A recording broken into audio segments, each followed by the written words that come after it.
ल साथीहरू आज होइन छुट्टीको दिन सामानहरू सकेर सामानहरू लिएर आएको होइन बजारदेखि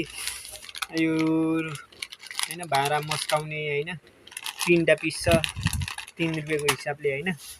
अनि यो जिरा 100 ग्राम अनि यो दालको पुका होइन 3 रुपियाँ होइन एउटा 3 रुपियाँ 3टा लिएर आएको होइन 3टा पुका छ 2टा यता एउटा यता अनि यो मोजा 9 रुपियाँको 3 जोडी होइन अब एकछिन यो प्लास्टिकमा गाँठा खोल्छु ल अनि यो तेल चाहिँ कति रुपियाँको 13 रुपियाँ कि कति रुपियाँको होइन यो तेल यो बिउ चाहिँ होइन कतिको 4 रुपियाँ रिङ्गेटको 4 रिङ्गेटको अनि यता सरफ र यो गरेर सरफ र तेल गरेर 5 केजीको सरफ र यो 2 लिटरको तेल गरेर होइन 30 रुपियाँ 50 पैसा तिरेको है बिल चाहिँ कतिको छ है कस्तो छ हेर म बिल कहाँ गयो बिल यतै हालेको थिएँ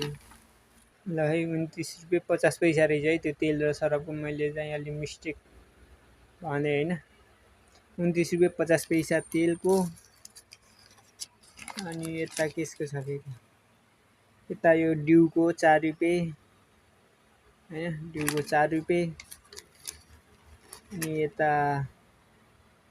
यो दाल जिरा त्यो भाँडा माझ्ने जुटको होइन 70 रुपियाँ पर्यो अनि त्यसपछि अब यो मोजाको छैन है टोटल्ली कति भयो हिसाब गरेर म भिडियो बनाउँछु ल छुट्टीको दिन सामान बोकेर लिएर आइयो होइन छुट्टीको दिन गइएको थियो सामान सबै सकेको थियो त्यही भएर होइन यस्तो सामान लिएर आएको छु होइन यस्तै छ सामानहरू यति यो सामान धेरै छैन कतिवटा छ 3टा दाल अनि यो 3टा भाँडा मस्काउने अनि यो जिरा सरफ यो एउटा 2टा 3टा 4वटा 5वटा 6वटा सामान 7वटा सामान है साथीहरू लगभग 70 रुपियाँ जति पर्यो है यो सबै सामान 70 रिङ्गेट